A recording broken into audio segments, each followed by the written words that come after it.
This episode is brought to you by 99 Designs, the go-to graphic design platform from Vista that makes it easy for you to find and work with amazing designers online. I have used them for a long time. We'll come back to that.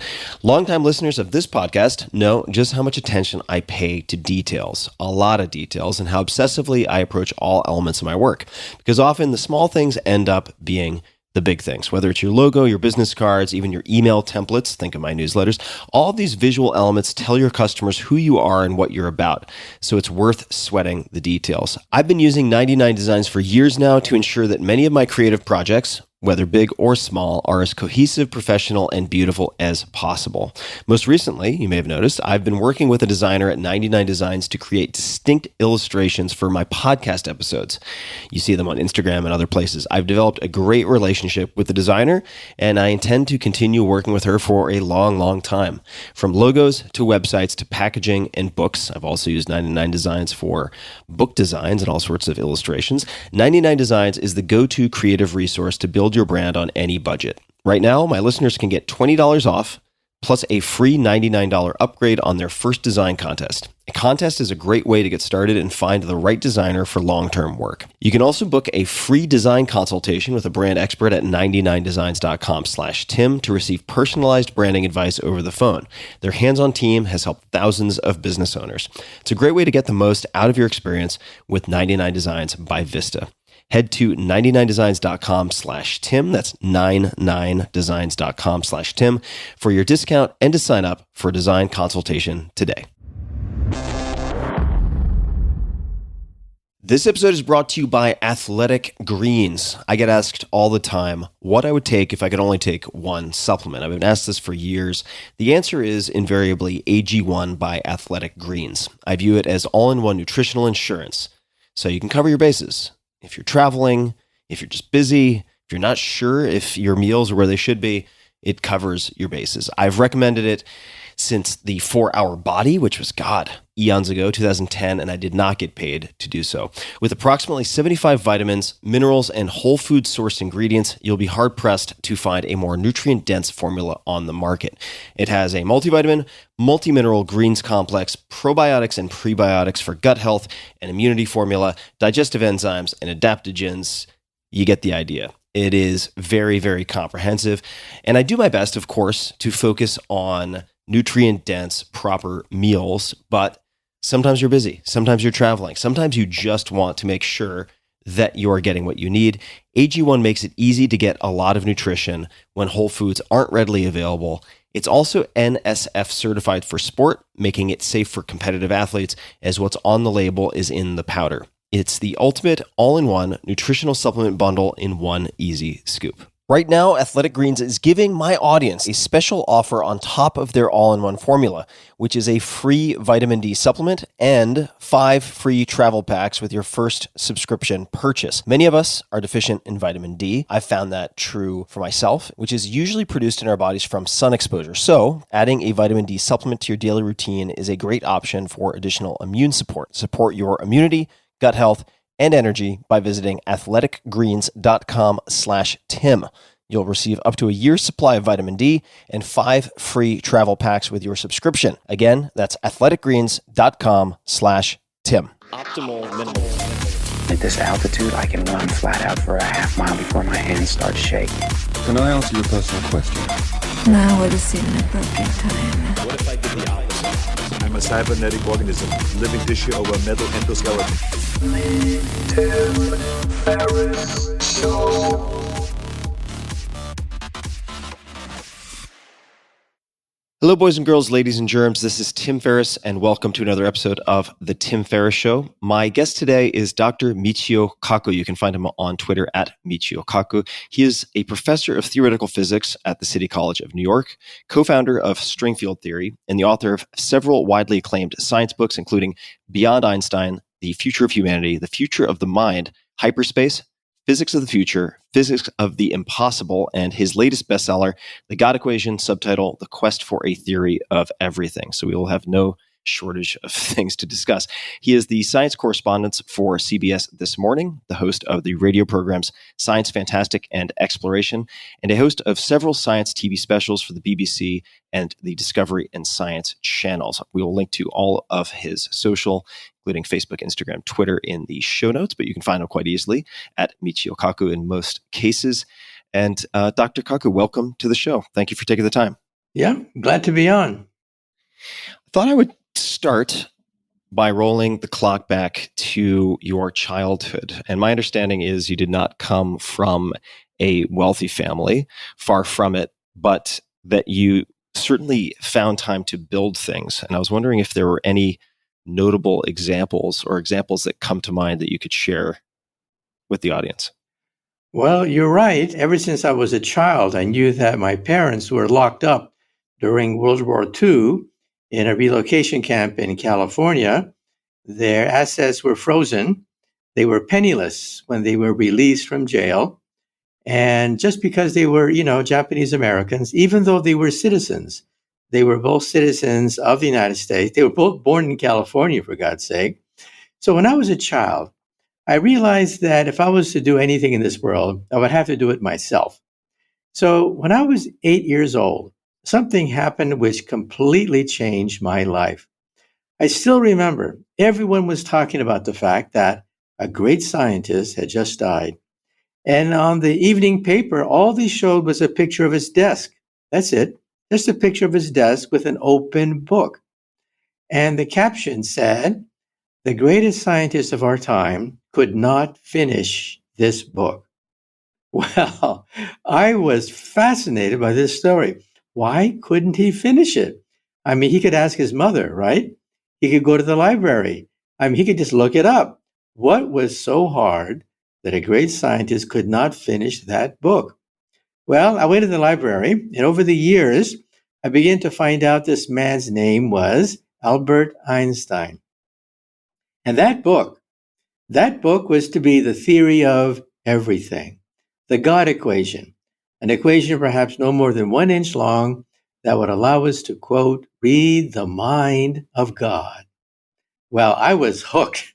I had to know what was this unified field theory, the theory of everything that was supposed to summarize all the laws of nature into such a compact form. So when I was in high school, I said to myself, this is it. I want to be part of this great search for the theory of everything. So I went to my mom and I said, "Mom, can I have permission to build an atom smasher in the garage? A 2.3 million electron volt betatron electron accelerator in the garage?" She kind of stared at me and said, "Sure, why not? And don't forget to take out the garbage." Well, I took out the garbage and I got 400 pounds of transformer steel, 22 miles of copper wire, so much wire that we had to wind it on the football field in my high school. And the atom smasher consumed 6 kilowatts of power, all the energy that my house had. Finally, it was ready. I plugged it in. I heard this huge crackling sound as 6 kilowatts of energy surged through my capacitor bank. And then I heard this pop, pop, pop sound as I blew out all the fuses in the house, and the whole house was plunged in darkness. My poor mom, she'd come home from a hard day's work, and then she'd say to herself, "Why couldn't I have a son who plays baseball? Why can't he play basketball? And for God's sake, why can't he find a nice Japanese girlfriend? Why does he build these machines in the garage?" Well, yeah, because of these machines, I went to the National Science Fair. I won grand prize. And I met the physicist who built the atomic bomb. I met Edward Teller, father of the hydrogen bomb. And he offered me a scholarship that if I could get into Harvard, he would fund it. Well, I got into Harvard, and yes, true to form, he financed a scholarship so I could go and fulfill my dream. Well, when I graduated from Harvard, he offered me a job at Los Alamos Labs, Livermore Labs, designing hydrogen warheads. But you see, I had a different scenario. You see, for me, the hydrogen bomb was puny. It was not powerful enough. I wanted to work on the biggest explosion in the universe, the Big Bang. That is the God equation, set into motion the expansion of the universe itself. Now that's for me. So I respectfully declined this very generous offer, but I said to myself, I want to work on the theory of everything, an equation no more than 1 inch long that will allow us to summarize all the laws of the universe into one compact form. I said to myself, that's for me. I must ask, how did your patron, this person who paid your way through Harvard, respond when you declined his job offer? Well, the war in Vietnam was going full blast. He knew that a lot of his young recruits could not get a job because they were going to go into the military. And that's what I did. My draft board pretty much told me that I would go to Vietnam. And so I basically volunteered to go into the military, hoping to be part of Signal Corps. That is, I figured I could use some of my physics education in order to support telecommunication of our troops. Unfortunately, they put me in infantry. I went to Fort Benning, Georgia, where I learned how to go through machine gun fire. I went to Fort Lewis, Washington, where I learned to fire machine guns. In fact, I fired the entire United States Army's infantry's, the whole slew of weapons fielded by the United States infantry. I fired them all. So I said to myself, yeah, I had to serve my country. What can I do? Was there a conflict in your heart or mind, having seen how your parents were treated in internment camps in serving this country? Was there any upset or any hesitation? I'm just wondering emotionally if there was anything there that's worth discussing.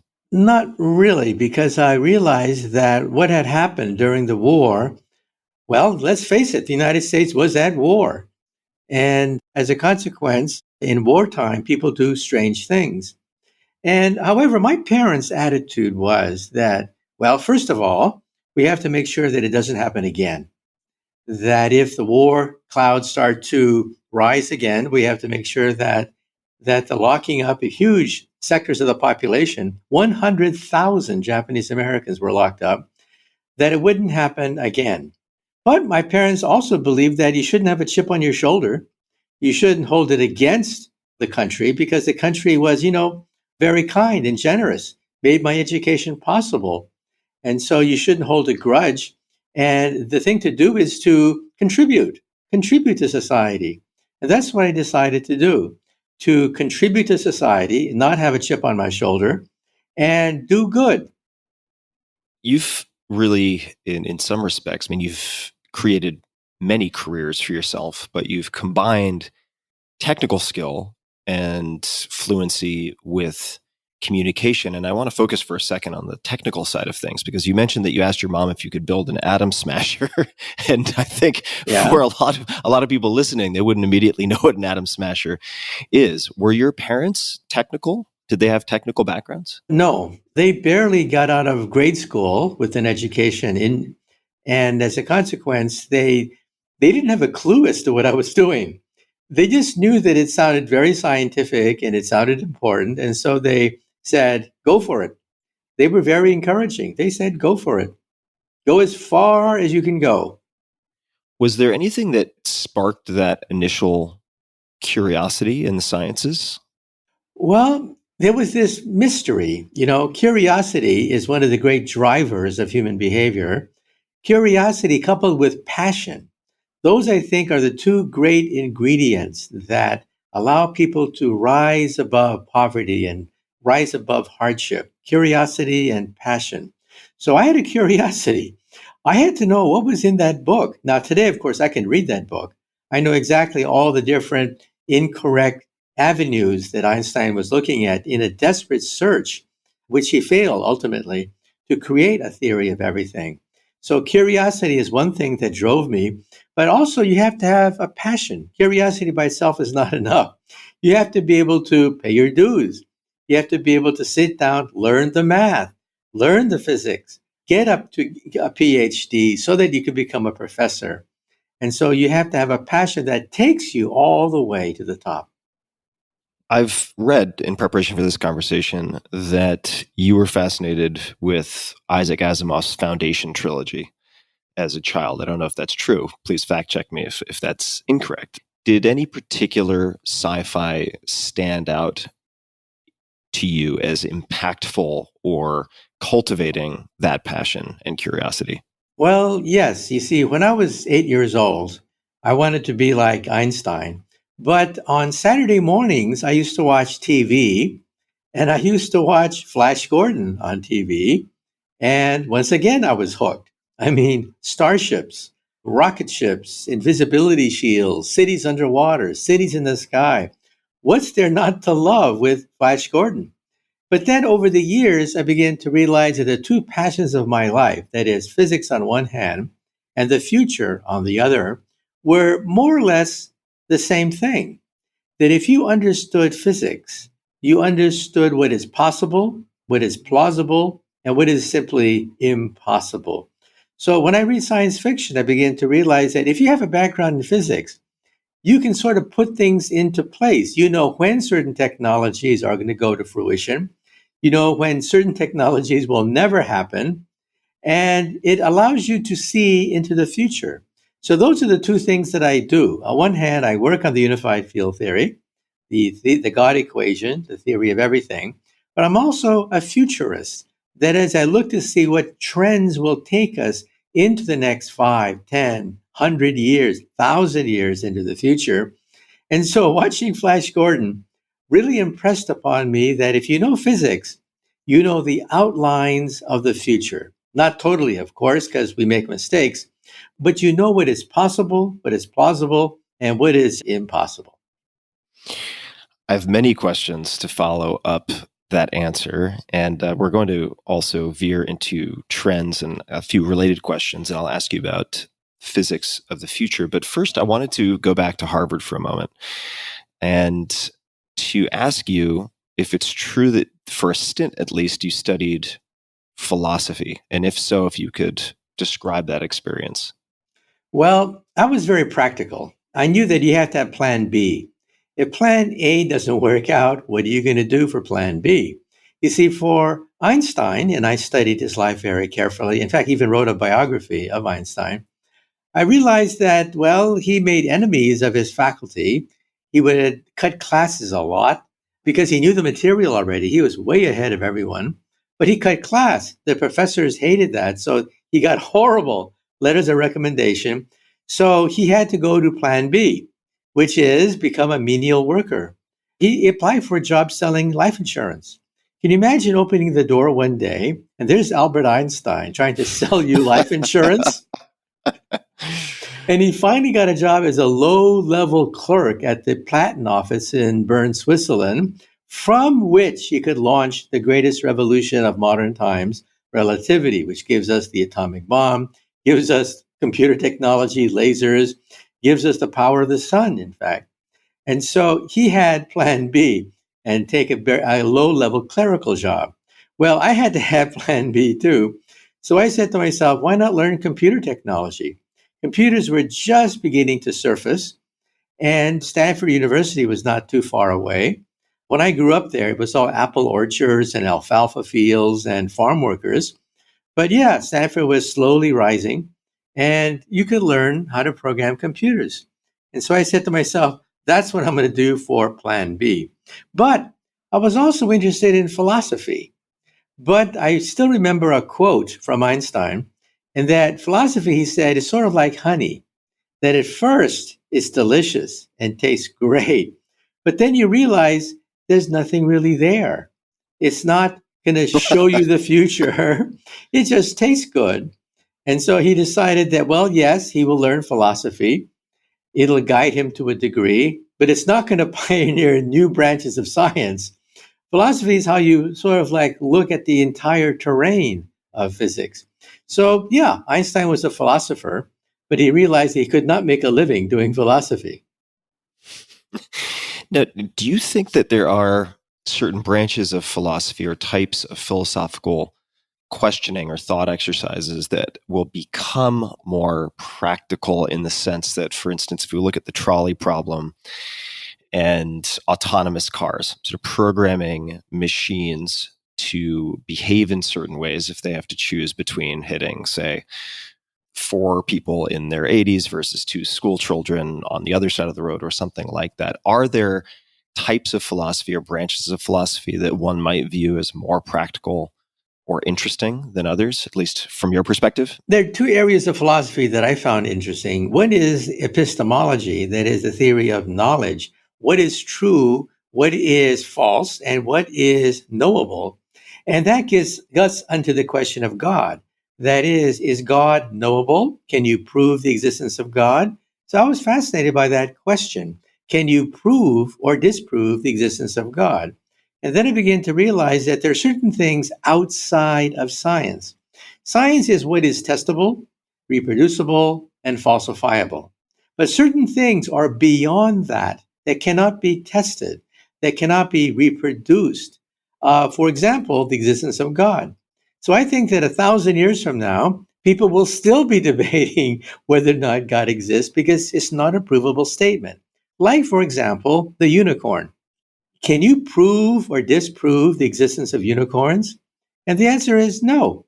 Because if you say unicorns don't exist, maybe somewhere in a cave, someplace where we've never explored before, there's a unicorn.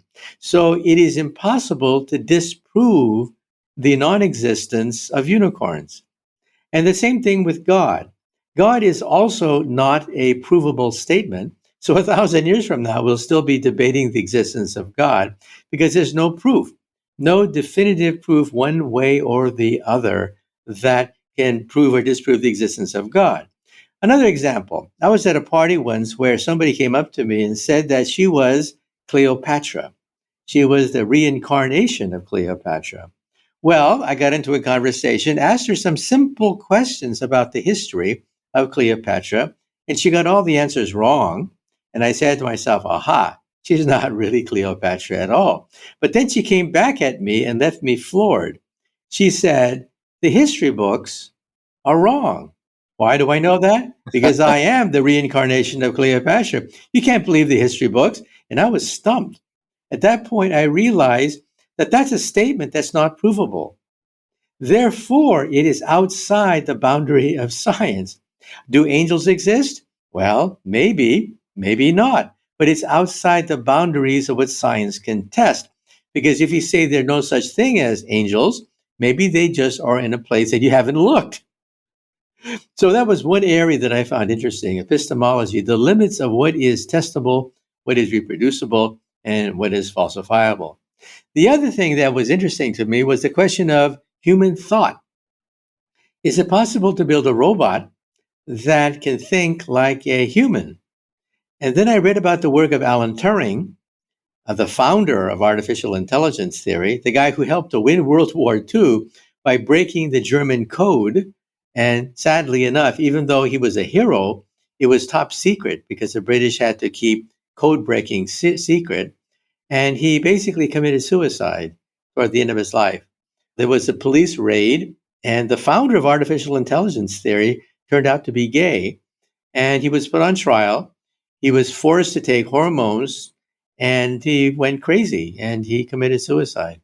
But anyway, the point I'm raising is, if you have a robot that acts like a human, talks like a human, then for all intents and purposes, it is indistinguishable from a human and therefore is a human.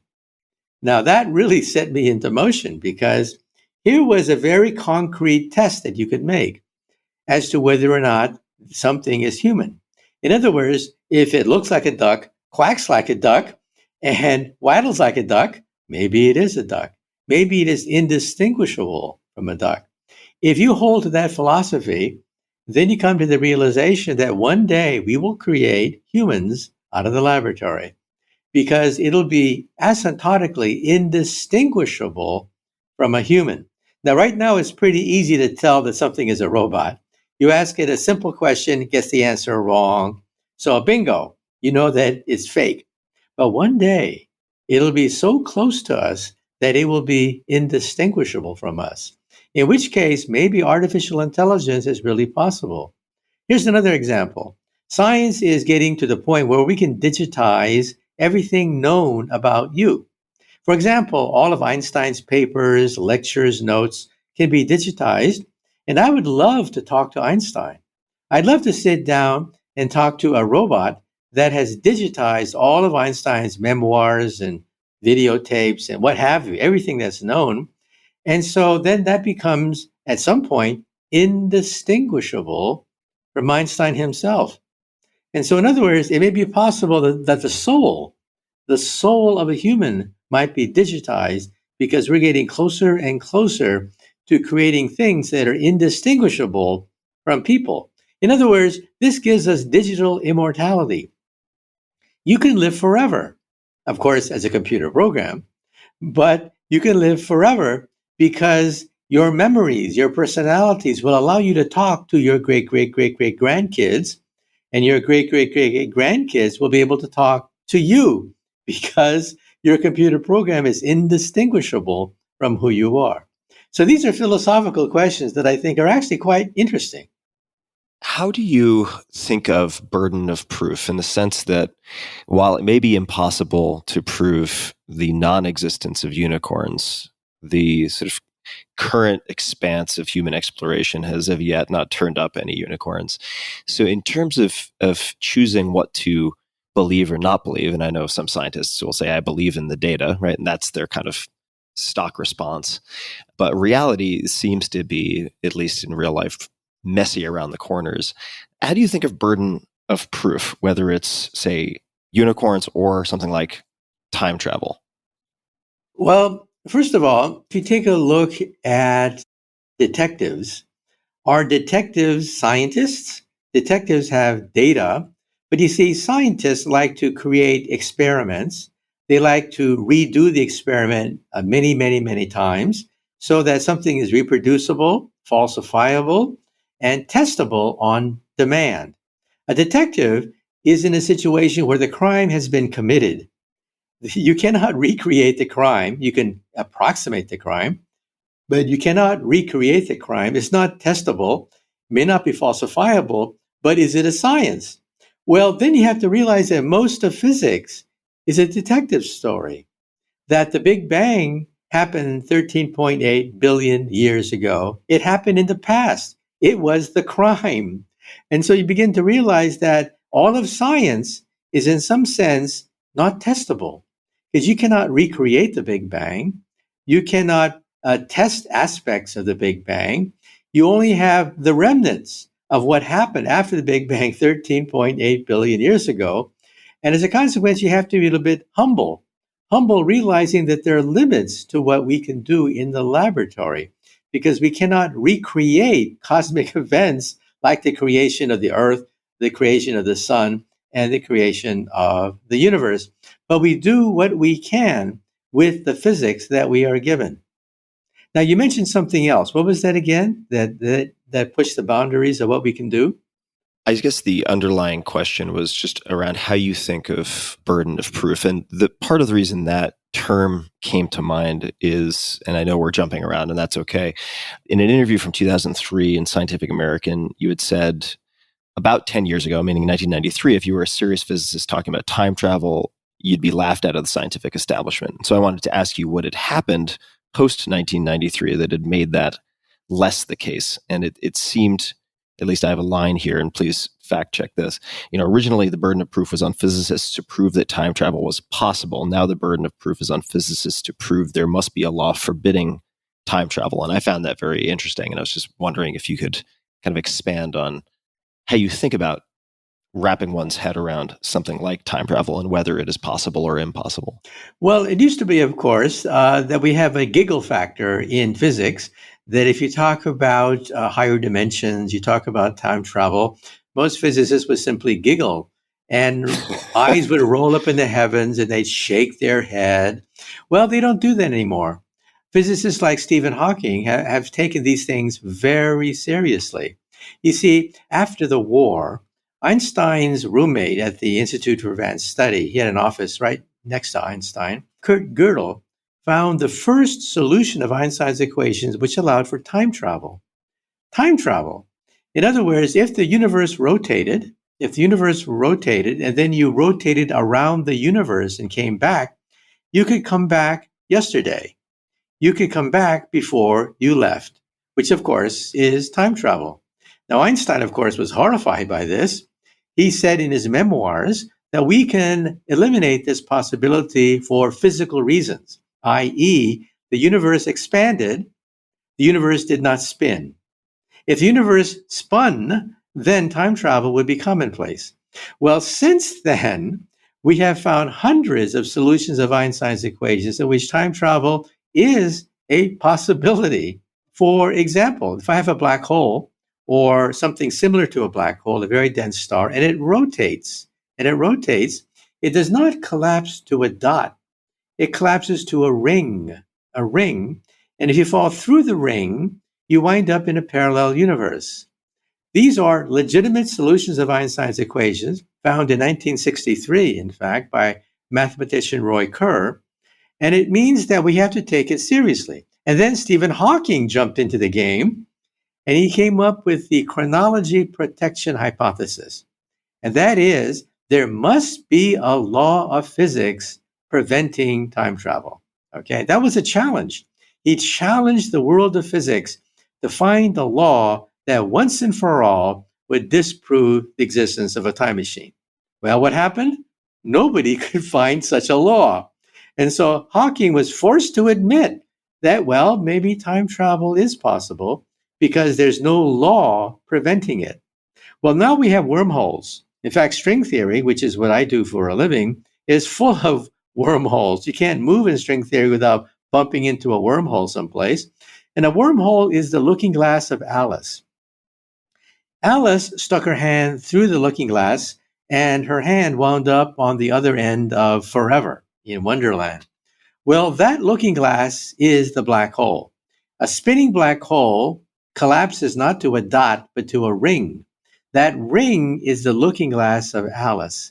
So that if you stick your hand through the looking glass, you wind up in another parallel universe.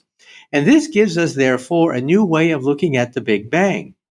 Einstein said that the universe is a bubble of some sort, and it's expanding. That's called the Big Bang theory. However, string theory says there are other bubbles out there. In fact, there's a bubble bath of universes. And when these universes collide, well, that gives you the Big Bang. Or when these universes split in half, that could also be the Big Bang.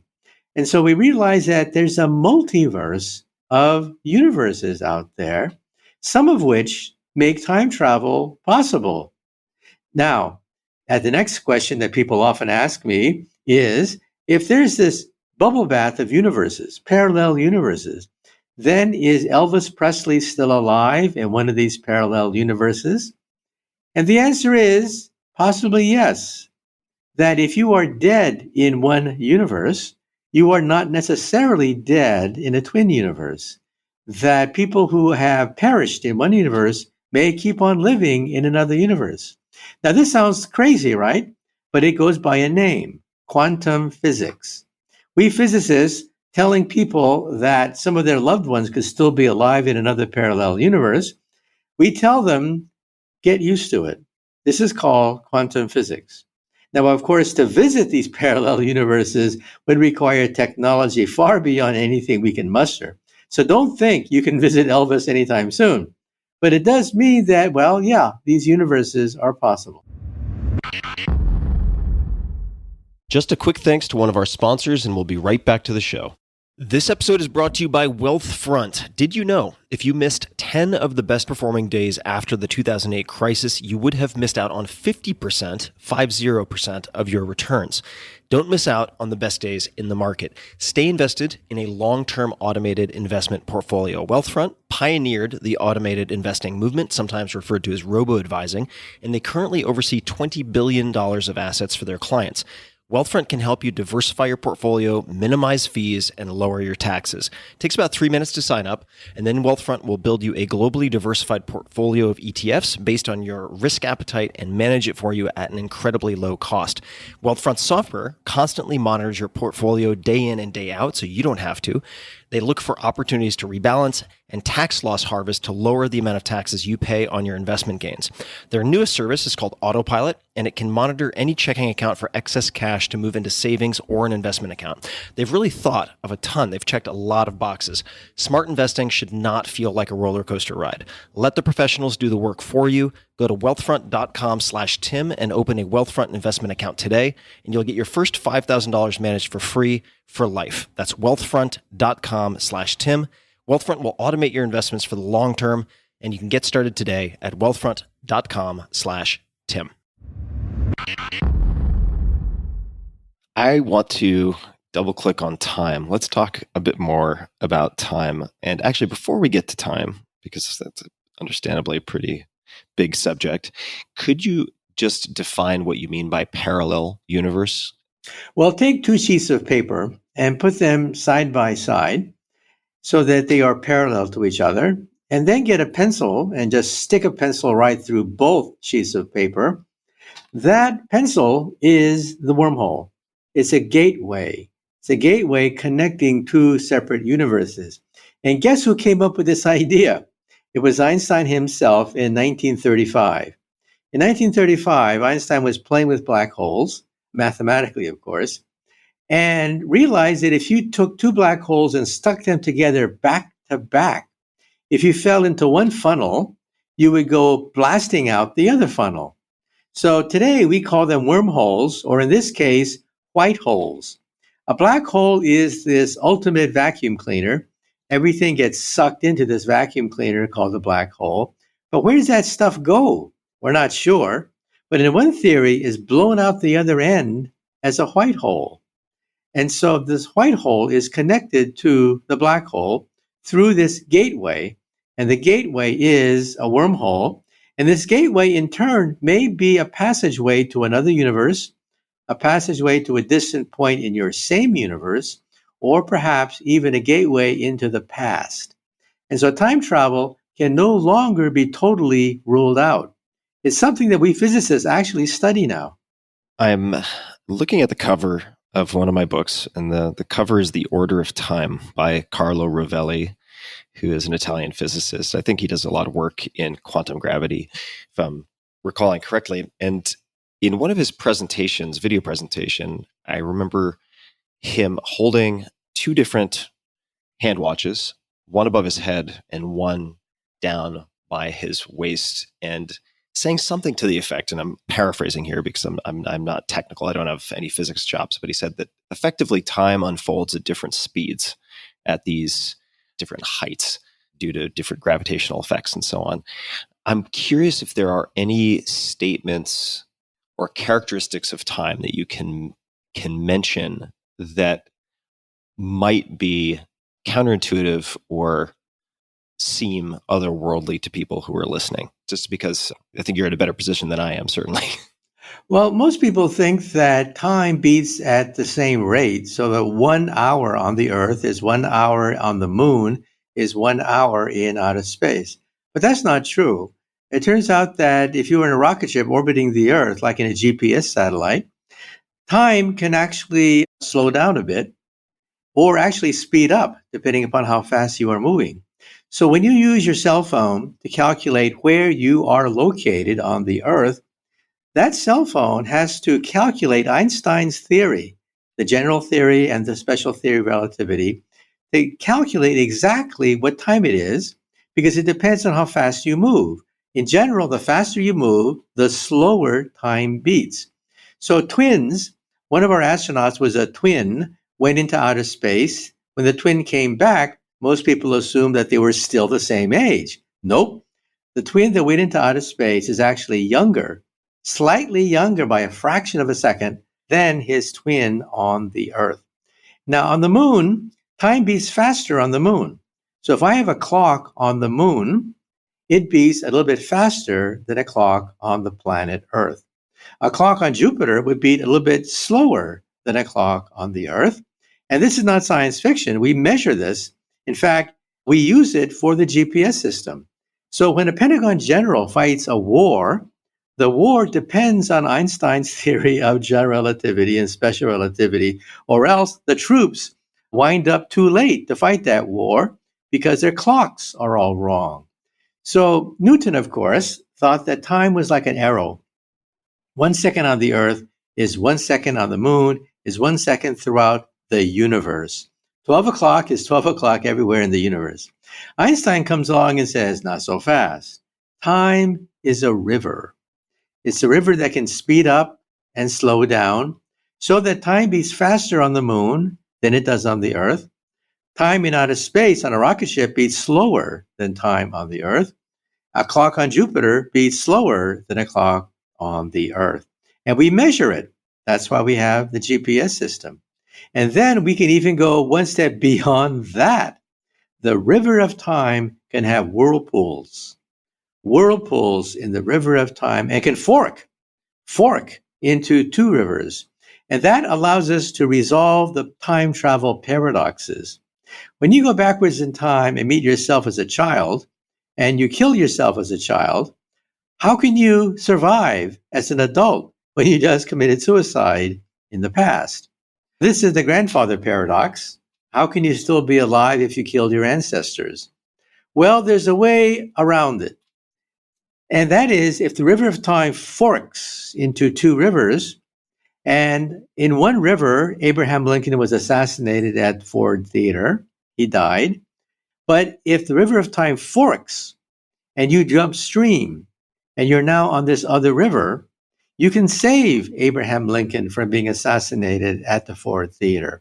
But you've saved somebody else's Abraham Lincoln, a parallel Abraham Lincoln, because the quantum theory allows for parallel universes. Now, the quantum theory allows for parallel electrons. Electrons can be two places at the same time. And how do we use that? In lasers. That's how lasers work. That's how transistors work. Anything quantum mechanical is based on the simple idea that an electron can be two places at the same time. Now, if electrons can do it, why not people? Or for that matter, why not the universe? So at this point, you may say to yourself, this is weird. Well, get used to it. It's called physics. And for those interested, at least one pair of twins who were studied extensively, to my knowledge, Scott Kelly and his brother Mark Kelly. I had astronaut Scott Kelly on this podcast for people who are interested in digging into that further. I wanted to ask you next about consciousness and your views of consciousness, because you could, as you mentioned, have someone who looks and quacks like a human, let's just say, and passes the Turing test, is convincingly human from the outside looking in effectively, or looking at. How do you think about consciousness yourself, if you do at all? There are many ways of thinking about consciousness. Let's take a look at the human brain. There's something called the Connectome Project, which is just as earth-shaking as the Genome Project. The Genome Project, of course, sequenced our genes and changed the face of medicine. You cannot go to the doctor's office without at some point bumping into an application of the Genome Project. It's changed everything. Criminals can now be caught because of the Genome Project. Well, there's another project out there just as powerful. It is called the Connectome Project, and it wants to map the human brain, every single cell in a map of the entire human brain. Now, we've already mapped the brain of a fruit fly, believe it or not. A fruit fly has about 100,000 neurons. These 100,000 neurons can be sliced and diced and put on a computer, and we have a map, a road map of every single neuron in the brain of a fruit fly. And therefore, in principle, if you were to replace every neuron with a transistor, you could create a working model of the brain of an insect. Now, the next question is, well, what about going up to a mouse? What about going up to a rat? and then going up to a rabbit, and then going up to a dog or a cat. Well, is it possible that we could slice and dice their brain so that we would have a roadmap of every single neuron in the brain of a dog? Well, what's to prevent it? I'm a physicist, and I realize that there's nothing in the laws of physics preventing us from creating a roadmap of the brain of a dog. And if that's possible, then why not the brain of a human? A human has 100 billion neurons in it. That's the number of stars in the Milky Way galaxy, 100 billion. Each neuron in turn is connected to 10,000 other neurons to create this vast jungle of connections called the human brain. Can we have a map of the human brain, neuron for neuron? And the answer is yes. When will it happen? Well, let's be honest. It may take 100 years for us to be able to create the Connectome project, but it is certainly possible. In which case, it may be possible to create a twin of the human brain, neuron for neuron, that is identical to that of a human. And then the big question is it conscious? Well, of course, we can debate that question till we're blue in the face. But like I said, as Alan Turing, the father of artificial intelligence, once said, that if it looks like a duck, quacks like a duck, maybe it is indistinguishable from a duck. So that could be digital consciousness. Do you think that it would be, I don't want to say as simple, because of course it wouldn't necessarily be simple, as recreating this neuron map or sort of in some ways mechanical model of the brain and then switching it on, and that would in some way create what we experience as consciousness, or could there be other forces involved? Do you think there are other forces or elements involved that would make it more difficult than that? Well, actually, I have a definition of consciousness. The problem with consciousness is that everyone has their own pet definition or no definition at all. And we're basically debating ghosts because there's no definition. But you see, I have a definition of consciousness that I laid out in my bestseller, The Future of the Mind, because as a physicist, we're fascinated by the human brain. My definition of consciousness is the sum total of all the feedback loops necessary to create a model of yourself in space and time in society. So by that definition, the simplest level of consciousness is a thermostat. A thermostat has a feedback loop, one feedback loop, and it creates a model of itself in temperature. It regulates the temperature in a room. So I say that a thermostat has one unit of consciousness. And then let's take a plant. Let's take a plant in your backyard. I say that has maybe 10 units of consciousness. It's conscious of its temperature, moisture, direction of the sun, oxygen, carbon dioxide content, a few sensors that give you maybe 10 feedback loops, and that is the consciousness of a plant. So I think that a plant is also conscious. But let's go up the scale. The next level of consciousness is a reptile. A reptile has an understanding of space, but not much more. It has to understand where the food is located, where its potential mates are, where its enemies are. So it has to be able to create feedback loops that understand space, its location in space. I call that level one. Level one consciousness is the thousands of neurons necessary to create a representation of space for a reptile. That's called the reptilian brain. Then at the center of the brain, because the brain evolves from the back to the front, the back of the brain is the reptilian brain. The center of the brain evolved later, and that's the monkey brain, the limbic system, and that governs consciousness in society. That is your role in society. Who's top dog? Who's the leader of the pack? Who's the guy who's the fall guy in society? How do you defer to these people? Consciousness of a social type. You have to understand your place in society, just like a reptile, its consciousness decides where it is physically located. Then the big question is, what is human consciousness? What feedback loops does the human brain give a human that differs from monkeys, differs from reptiles? That is the key question, of which I have an answer. The front part of your brain is what distinguishes us from the animals. And what does that brain do? It creates a model of yourself in time. It is a time machine. It daydreams. It imagines worlds that don't exist. Let's do an experiment to test my theory. Let's go to your dog tonight in your house and teach your dog the meaning of tomorrow. Such a simple concept. Such a simple thing. Teach your dog the meaning of tomorrow. Well, your dog understands space. That's the reptilian brain, the back of your brain.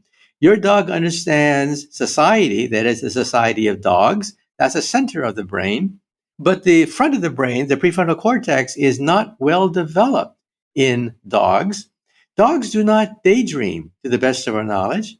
They have no understanding of time other than where food is, because it was not necessary. It was not necessary for a dog to understand and daydream. Well, why does a dog have to daydream, for God's sake? And a bear, it understands when to hibernate, but that's automatic. It's reflex that governs the time behavior of most animals. Now, humans, on the other hand, what do? We constantly daydream. We can't help it. We're constantly imagining, what am I going to do tomorrow? Oh, what am I going to do to meet Sally tomorrow? Where's the best path to go? It's constantly creating alternate worlds of consciousness. So I say that there are 3 levels of consciousness. There is location, geometric consciousness, consciousness of space, spatial consciousness, that is the reptile. Then there is social consciousness of a monkey, of a wolf in a wolf pack. And then there is temporal consciousness, which is what humans do. And that is my definition of human consciousness. Human consciousness is the sum total of all feedback loops of a human assessing its place in time, essentially the future, constantly daydreaming about what can I do in the future. Thank you for that definition. I'm very happy you took the time to do that. And it can help prevent a lot of disagreements if people first agree on terms or definition of the terms, because it varies so tremendously. And I'm going to use that as a segue to the word God. But I know another scientist whose basic question for test of consciousness, although this is a much more elaborate conversation, is, in effect, are you aware that you are aware? So the point being not that is useful or accurate, but that definitions can differ. Yeah, well, I have a definition. I have a definition of self-awareness. Some people say consciousness is self-awareness. Well, then what is self-awareness, right? What is consciousness is your ability to instigate all these feedback loops to create a model of yourself in space, in society, and in time. And if you think about it, every thought that goes through your mind does this. Every thought in your mind is constantly creating a picture of yourself in space, in time, and in society. In fact, I tell people, if you want to disprove my theory, all you have to do is create a chain of thinking that is not part of the feedback loops that I mentioned concerning space, time, and society, 3 levels of consciousness. If you can think of a thought that is outside the domain of these 3 levels of consciousness, then you can disprove my theory. Well, I'm not going to attempt to do that, but I do want to ask you about Einstein, since certainly you're more qualified than I on all things Einstein. Although I did take Mandarin language classes inside a classroom where Einstein once taught. That's about as close as I get to, in any way, being close and being familiar with Einstein. The theory of everything that he tried to accomplish, the quote that I have in front of me is that it would allow him to, quote, read the mind of God, end quote. What do you think Einstein might have meant or did mean by God in this instance? Was it glimpsing the source code of everything that would allow you to have perfect predictive powers? What did he mean by reading the mind of God? Well, Einstein wrote prolifically about the question of God. In fact, the God letter, a letter that he just dashed off one day years ago to a friend about God, it sold for millions of dollars, shocked everyone because everyone wanted to know what was Einstein's thoughts about God. Well, basically, it's very simple. He rejected the idea of a personal God, the God that you pray to, that gives you Christmas presents, smites the Philistines. He did not believe in a personal God, but he believed in the God of Spinoza, that is, the God of harmony, elegance, beauty, simplicity. The universe could have been ugly. The universe could have been random. The universe could have been chaotic, but it's not. The universe is gorgeous. The universe is rather simple. On a sheet of paper, you can write down the theory of almost everything. You can write down Einstein's equations, and the quantum standard model of hundreds of subatomic particles is ugly as hell, but hey, it works at low energies. But on a sheet of paper, the low energy universe can be summarized by one sheet of paper. It didn't have to be that way. And so Einstein thought of himself as a young child entering a library for the first time, this huge, gigantic library. And here's this little boy marveling at all these books. And all he could do was open the first book, chapter 1, verse 1, and read the first page. And so Einstein had a very definite opinion about how we as human beings live in an ordered, gorgeous, simple world. And then Galileo was also asked that question. Galileo said that the purpose of science is to determine how the heavens go. That's the purpose of science. The purpose of religion is to determine how to go to heaven. So, in other words, religion is about ethics, how to go to heaven, while science is about natural law, how the heavens go. So, as long as you keep these two domains separate, they're actually complementary. There's no problem at all. The problem occurs when people in the natural sciences begin to pontificate about ethics, and when people who are religious begin to pontificate about natural law. That's when we get into trouble. If you use, you've used it, but I don't know if you normally do, in the course of this conversation, you've mentioned the word God. Does that have a personal meaning to you? Well, yes. When I was a child, I realized that my parents were Buddhists. And in Buddhism, the universe had no beginning, no end. There's just timeless nirvana. That's the essence of one aspect of Buddhism. But they put me in Sunday school, a Presbyterian Sunday school. So I read the Bible. I learned all the parables and all the stories. And of course, there is Genesis chapter 1, verse 1, when the God sets the universe into motion. So the universe had a beginning. So I've had these two contradictory ideas in my head. Either the universe had a beginning or it didn't. No two ways around it, right? Wrong. Now we can meld these two ideas into one theory, the multiverse theory. You see, our universe had a beginning. Our universe had a genesis. It had a moment of the Big Bang. But Big Bangs are happening all the time because the Big Bang is a quantum event, meaning that it could happen again and again and again, creating a bubble bath of universes. And so what is the universe expanding into if we have this larger arena called the bubble bath? This empty arena is hyperspace, the hyperspace of string theory. So string theory allows you to meld these two diametrically opposed theories into one theory, that our universe had a beginning, a Big Bang. But in a multiverse, we have a bubble bath. A bubble bath of universes being born all the time, even as we speak. That is the essence of the quantum principle. If there's a probability of it happening, it could happen if you wait long enough. I know nothing about string theory, I'm embarrassed to say. Fortunately, we are talking, and so I feel like I can ask you anything and everything about it. My layman's understanding is that string theory is controversial. Is that an accurate statement? Are there proponents and detractors and controversy around string theory, or is that not the case? Oh, sure. In fact, that shows you how healthy science is, that in science, truth comes out of incorrect debate with untruth. And so, good thing we have controversies, but let's break down the controversies. Some people say that the theory of everything is not testable directly. That is, you cannot create a laboratory that will test the theory of everything, because string theory is a theory of universes. Every solution of string theory is a universe. And so to test this theory, you have to be God. To create a baby universe in a laboratory, that's a direct proof of string theory. Well, I think that misses the whole point. You see, science is not done directly. Most of science is done indirectly. How do we know that the sun is made out of hydrogen? How do we know what's inside a DNA molecule? How do we know what's inside a proton?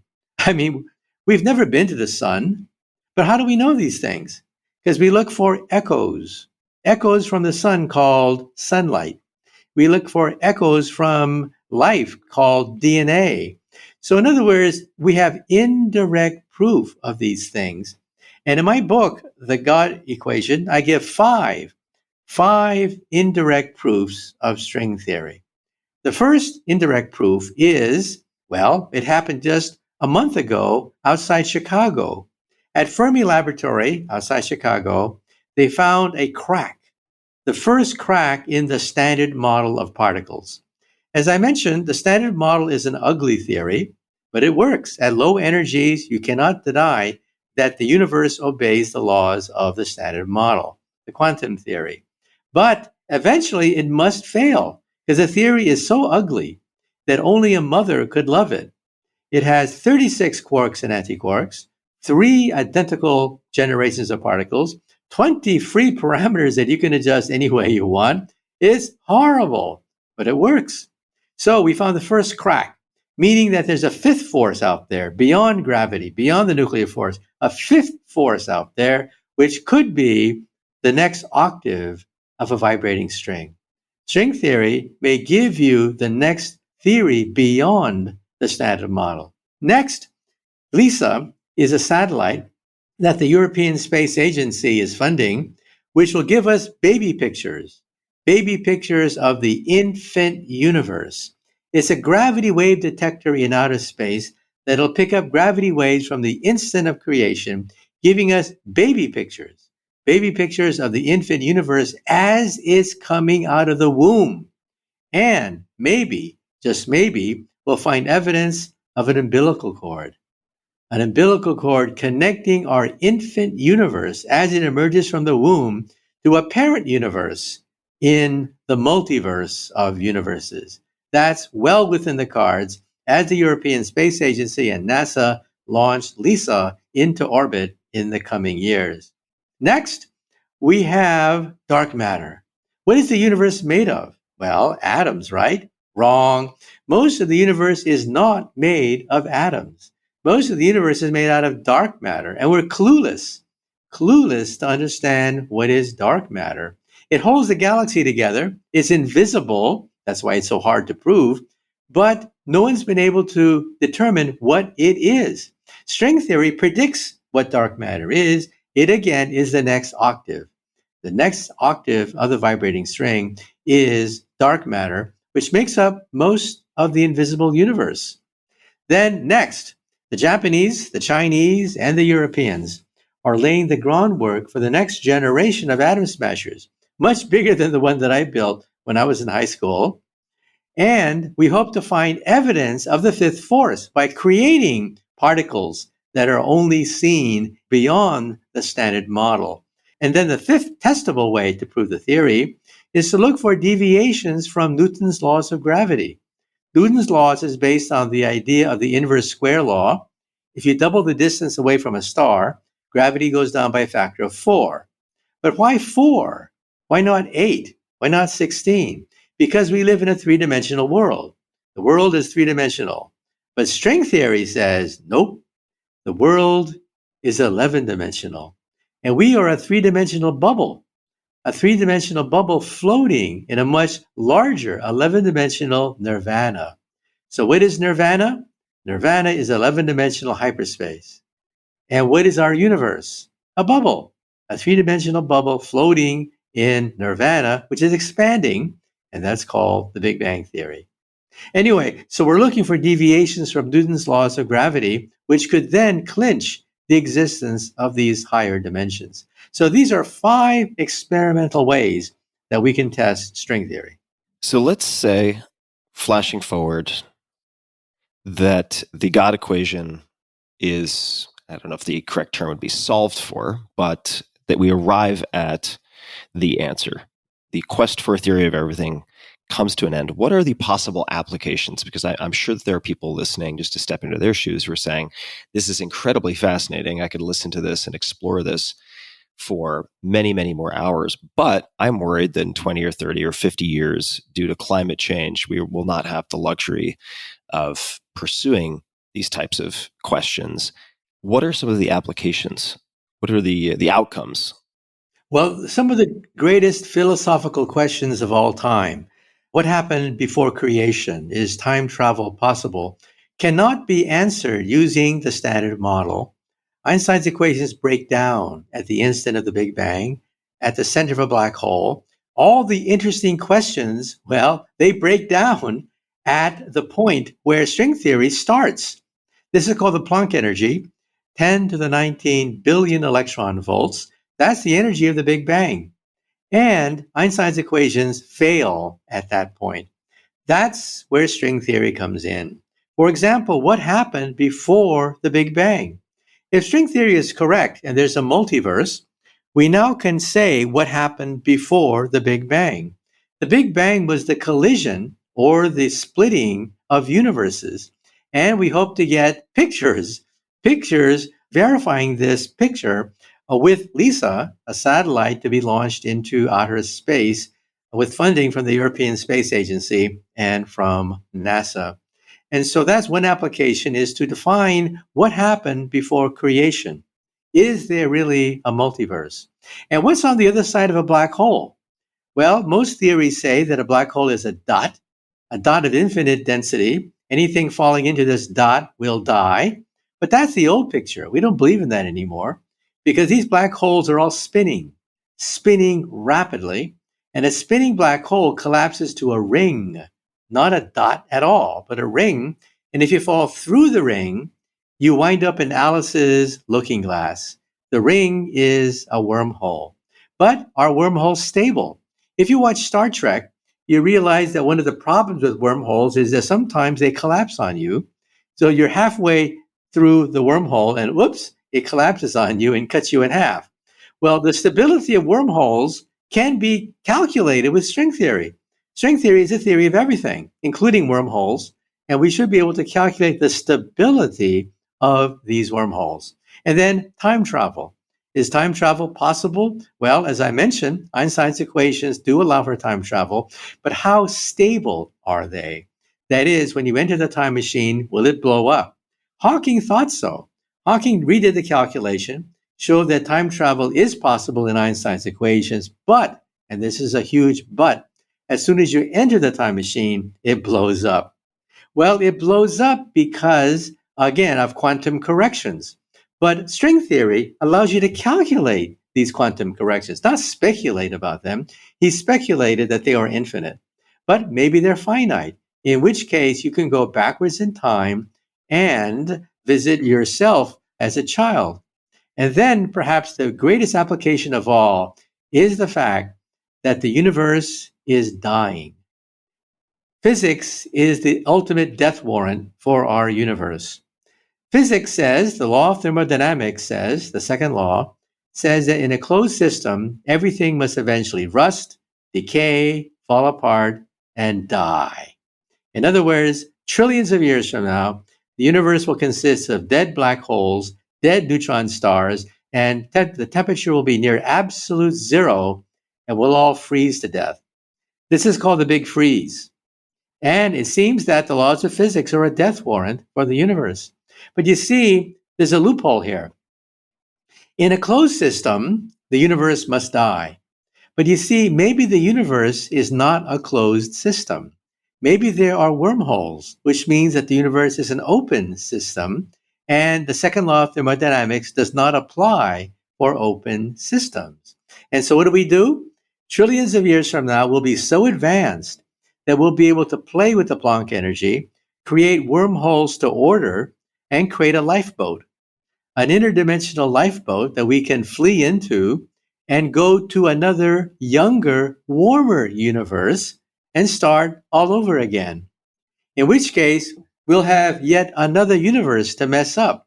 We've already messed up this universe, so we'll have yet another universe to mess up. We'll have two universes to mess up. Complements of string theory. You've mentioned the phrase, the next octave, and terminology that seems to, in some way, echo of music. My understanding is that you used to play, maybe still play, the trumpet. Does music inform or act as a complement to any of your thinking around physics or inside of physics? Well, I live in Manhattan, where playing the trumpet is impossible because all of a sudden you have everyone within 50 feet of you complaining about your trumpet playing.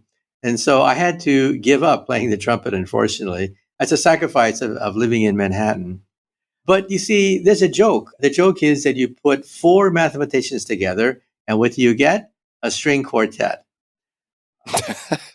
Einstein played the violin. Many great physicists were also violinists because there's a certain order. Out of the chaos comes something beautiful. And to a physicist, what is beauty? Beauty to a physicist is symmetry. There's a symmetry in music. For example, the simplest symmetry is a rubber ball. You rotate the ball and it remains the same. Why is a kaleidoscope beautiful? A kaleidoscope is beautiful because you rotate it and it turns into itself. Why is an ice crystal beautiful? Because you rotate an ice crystal by 60 degrees and it rotates into itself. So that's what beauty is, that if I rearrange the components of an object, it remains the same. Now you can apply that to music and you can apply that to physics. When you apply that to physics, it means that I have an equation. I rotate its components in a certain precise way, and it rotates into itself. That's called symmetry. Now, the ultimate symmetry would take the universe, just like the prongs of an ice crystal, rotate all the prongs so that the universe rotates into itself. That is string theory. String theory is the only theory that has a symmetry, called supersymmetry, that if you rotate all the particles of a vibrating string, it rotates into itself. Just like a kaleidoscope, just like an ice crystal rotates into itself, that is beautiful. It's so beautiful, in fact, that if Einstein had never been born, I repeat, if Einstein had never been born, we would have discovered gravity theory anyway as the lowest octave of the string. The lowest octave of string theory is relativity. This is amazing. I mean, think about it. If Einstein had never been born, we would have discovered general relativity anyway as nothing but the lowest set of musical notes on a vibrating string. But string theory, of course, goes farther. It goes beyond that to the next octave, where we have new forces, new particles emerging, and we think that's where dark matter comes in. Dark matter being this thing that holds the galaxy together. And I have a challenge for young people out there. For you young people out there listening to this interview, if you ever discover the God equation and figure out the mystery of dark matter, then I'll give you a word of advice. What should you do? First of all, tell me first. Tell me first, and we'll split the paper, we'll split the Nobel Prize, and we'll both be considered the next Einstein. I like it. All right. So everybody take note out there as you're working on this. I would love to ask you about your decision, and maybe it was a set of decisions, or maybe it came about in some emergent way organically to really be public facing and to teach and explain science, physics, these concepts that might otherwise not enter the sort of awareness of the general public. And I had read an interview with you where you mentioned a name, and I don't know how to pronounce this last name. Is it George Gamow, Gamow? Gamow, right? Gamow, Mm-hmm. who I suppose now it seems is recognized as one of the great cosmologists of the last 100 years. But could you speak to, if it's still the case, why you think he probably didn't win the Nobel Prize? Well, the Big Bang was a controversial theory for many years, especially back in the 30s and 40s. And people wanted proof.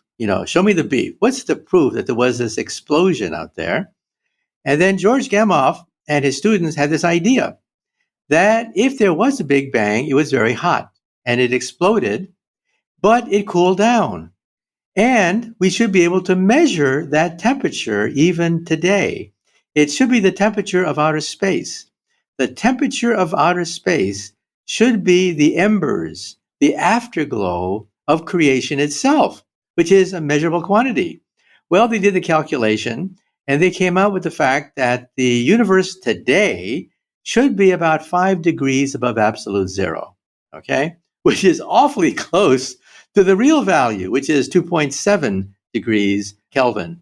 So you realize that they came awfully close to calculating the experimental proof of the Big Bang itself. Unfortunately, they did their work so early that it would take a few more decades before we could begin to measure the temperature of outer space and show that the radiation of the Big Bang is still with us today. Believe it or not, if you get a transistor radio and you tune it between frequencies and you get the static, we've all heard that static, right? A certain amount of that static comes from Jupiter. Jupiter actually gives you a lot of the static on radio, and also the Big Bang itself. This is amazing. When you listen to the static on a radio, you're listening to Genesis. The Big Bang itself is still reverberating throughout the universe. The temperature is in the microwave range, and it is, as predicted, about 2.7 degrees above absolute zero in Kelvin. And it was George Gamow who had this brilliant idea, which unfortunately he never won the Nobel Prize for. But it shows you with the power of the imagination. And George Gamow, by the way, was also a cartoonist, and he loved to write children's books. In fact, that's when a lot of kids first get interested in cosmology, by reading the books of George Gamow, and he illustrated them himself because he was an amateur cartoonist. That was the impetus for my asking the question, because it seems like his colleagues judged him somewhat harshly, or some of them, or no, I shouldn't say they judged him harshly, but they believed that his writing of these children's books had an adverse effect on his scientific reputation. I suppose much like some felt Carl Sagan had sort of sullied himself by being on television. And my understanding is he was denied admission to the National Academy of Sciences. So it seems like there's tremendous value, and it's of great service to engage with the public, but at least there used to be certain risks as a scientist in doing so. Have those risks largely disappeared, or how did you think about making that decision for yourself? Well, there are definite risks because I'm a research physicist. I'm not a popularizer, as that's not what I do for a living. What I do for a living is work on string theory. But there was a turning point. That turning point came in the 1990s when the physics community was backing the Super Collider. The Super Collider was this machine outside Dallas, Texas, costing billions of dollars. And in the last days of hearings, one congressman asked the physicists, quote, "Will we find God with your machine? If so, I will vote for it." Well, the poor guy didn't know what to say, so he basically said, "We're going to find the Higgs boson."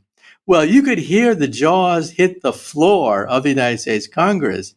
Billions of dollars for another goddamn subatomic particle. Well, the vote was taken and it was canceled. And since then, we physicists have racked our brains saying to ourselves, what should we have said? The next time someone asks you, are we going to find God with your machine?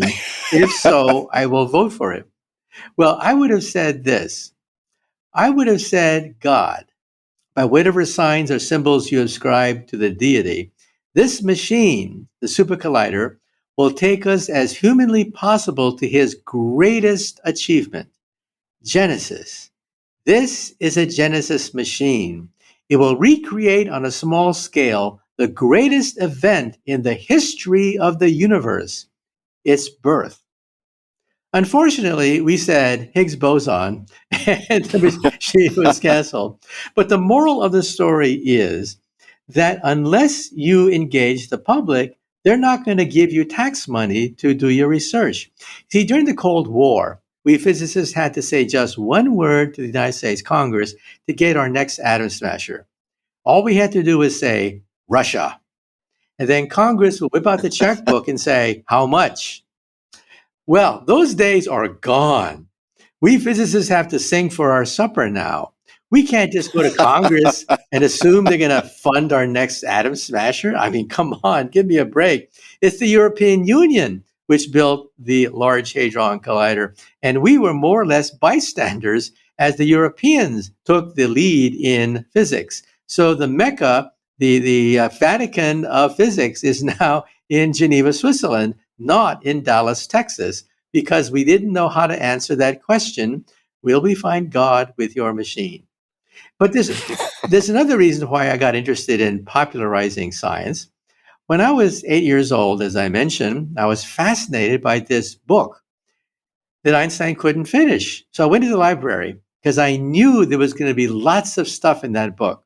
Things about the fourth dimension, about antimatter, about wormholes and higher dimensions. I went to the library and I found nothing. Absolutely nothing. Yeah, a few primers about relativity, but nothing about the fourth dimension, nothing about space warps, nothing about hyperdrive, nothing.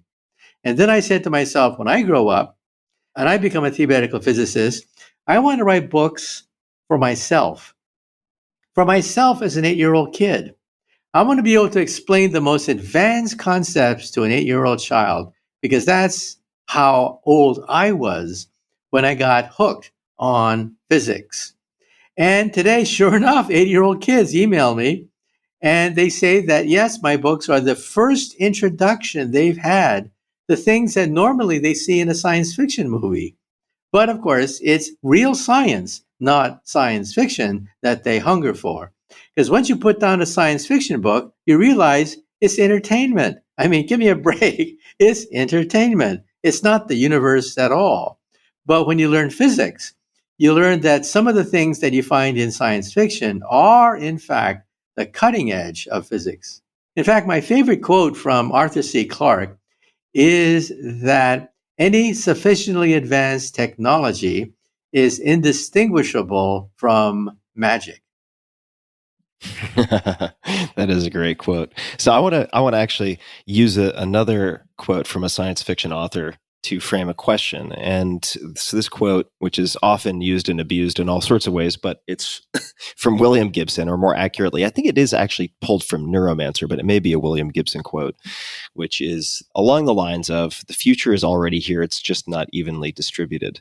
And just a few more questions left on my side. For the Physics of the Future, you interviewed 300 or so of the world's top scientists, many of them Nobel laureates, about their vision for the next 20 to 100 years in a whole variety of fields: computers, robotics, biotech, space travel, and so on. So here we are in 2021. Are there any examples in your mind that you're particularly excited about of samples of the future being here right now that are going to be more widespread or known, say, 10 years, 20 years from now? Well, in that book, I anticipated, of course, Moore's Law, that computer power doubles every 18 months. And that's an exponential increase in computer power, not linear. See, our brain is linear. When we talk about the future, we talk linearly in terms of 5 years, 10 years, 20 years, as if it's a straight line. But if it's exponential, it could blow up. It could just blow up. And that's what's happening in my books. When I write about these things, many people say to me, oh, come on, give me a break. I mean, this is not going to happen. I mean, this is just science fiction. Well, bingo. A few years later, it happens. And then people come up to me and they say, how did you do that? How did you do that? And it's actually rather simple. I interview the people who are working on these technologies. They're well aware of Moore's Law.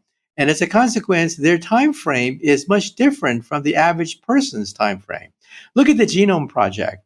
When the Genome Project was first proposed, scientists could only sequence maybe one gene at a time. It was painful, one gene at a time.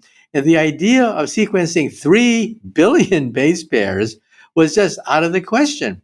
In fact, I gave a talk in Frankfurt, Germany once. I'll still remember that.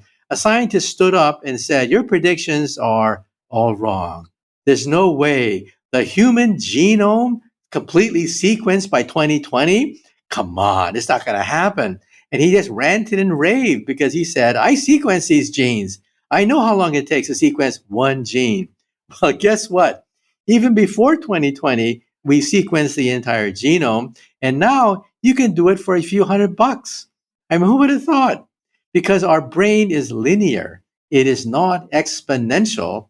But what drives a lot of these technologies is computer power, which obeys Moore's law, which is exponential. If we look back, this is going to come back to science instead of science fiction. But right now, for fun, I am reading a bunch of Heinlein because I haven't read any Robert Heinlein in a long time. I'm reading Time Enough for Love. And Lazarus Long is one of the main characters, as he is in many of Heinlein's novels. And it's incredible for when this book was written, how prescient in some ways he was with respect to technology. But there are a couple of misses. They're still using pens and paper for just about everything. So I think maybe 20, 30 years ago, people would have predicted flying cars. We don't have flying cars, but perhaps they wouldn't have seen the internet and drones and certainly some of the medical technologies and advances in neuroscience. Are there any particular predictions or trends that you would like to or could mention that you think are sort of paving the way for an exciting future in the next 5 to 10 or to even 20 years, but not 1,000 years? A lot of the breakthroughs are going to be happening with the human brain. The human brain was a black box for generations and generations. We didn't know what the hell was happening in the brain. We knew it was important, but it was just magic the way the brain did things. Now, of course, we're picking apart the brain with MRI machines. We can actually extract images. If you think about a person's face, we can actually extract that image out of the living brain using MRI machines, which is incredible. In fact, memories can now be taken from the brain of mice, let's be fair about it. But now the brain of monkeys, we can actually take memories, simple memories, and put them on the internet so that other monkeys can enjoy these memories. Next will be Alzheimer's patients. Alzheimer's patients will have a memory chip so that when you push a button, then memories come flooding into their mind, reminding them of who they are, where they live, so they don't wander the streets endlessly, unaware of who they are and where they're going. And so that is going to be this huge process by which we create BrainNet. BrainNet is the future of the internet. The internet is digital, but why does it have to be digital? It's so clumsy. Why can't it be neural? Because that's how the brain works. And so we're going to have BrainNet where memories, emotions, feelings are sent on the internet. And think about that. What is television? What are the movies? It's nothing but a two-dimensional flat screen with sound. That's it. How primitive. In the future, we'll have the internet of emotions and feelings so that we'll send feelings on the internet. And who wants to see a movie anymore where you can't feel what the actors and actresses are feeling? And so think of teenagers. Teenagers will love it because they put a happy face at the end of every sentence. In the future, they just put the memory, the sensation at the end of every sentence. So this will change the way humans interact with each other. And it also means that we'll be able to feel the suffering of other people. When you read that certain people are suffering, we say to ourselves, "Oh, come on, give me a break. Yeah, sure. But if you could really feel what they're feeling, you can begin to realize that some people's sufferings are genuine, not fake at all. So we'll be able to put ourselves in other people's shoes. So in the same way that the invention of the telephone opened up human interactions on a new scale, the internet, of course, made it numerically possible to communicate around the world. But now we'll be able to dream about feelings and emotions And this will replace the movies. It'll replace television. It will be the way humans communicate with each other in the future, not digitally, but with neurons. What a future it will be. Dr. Kaku, you've been so generous with your time. Your latest bestseller, and you have many bestsellers, your latest is The God Equation. The subtitle is The Quest for a Theory of Everything. Is that where you would suggest people start? You have certainly a spectrum of books that you've published. You do a lot of work in many different areas and many different types of media. Would you suggest people start with The God Equation? Is there another book of yours you'd pair with it? Well, it depends on which way you want to go. The God Equation will be a very good introduction to what I do for a living, and that is the theory of everything, which is the crowning achievement, once we get it, of 2,000 years of science. But if you're interested in science fiction, you can get a copy of my book, Physics of the Impossible, where I break down time travel, ray guns, flying cars, everything you see on the silver screen. I break down in Physics of the Impossible. But if you are interested in the quantum applications of all this, get a copy of my book, Parallel Worlds, where I talk about what the quantum means and how how it already is changing the way we view the universe. Einstein and Newton were wrong about this. The universe really is probabilistic, which means that electrons can be two places at the same time, which means that maybe people can also be two places at the same time. So that's my book, Parallel Worlds. But just go to the internet. My internet website is mkaku.org, mkaku.org. And on Facebook, I have about 4.5 million fans on Facebook. Wonderful. We will link to all of those. Certainly, people can find you at mkaku.org on Facebook, Instagram, Twitter. They can find you, Michio Kaku, easy to find. And we'll link to all of those at tim.blog/podcast in the show notes for everyone. Is there anything else before we wrap up that you would like to say to my audience? Any closing comments, any requests that you would like to make of listeners or anything at all?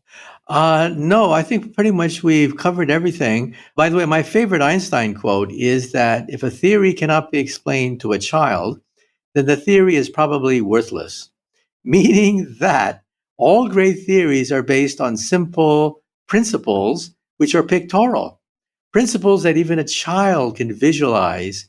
Newton's laws can be summarized by billiard balls bumping into each other. Einstein used clocks and meter sticks to illustrate his principles. General relativity can be explained in terms of bed sheets. And so we realize that if a child can understand it, it's because it is explained pictorially and because it's based on principles rather than memorization of details, which you're going to forget anyway.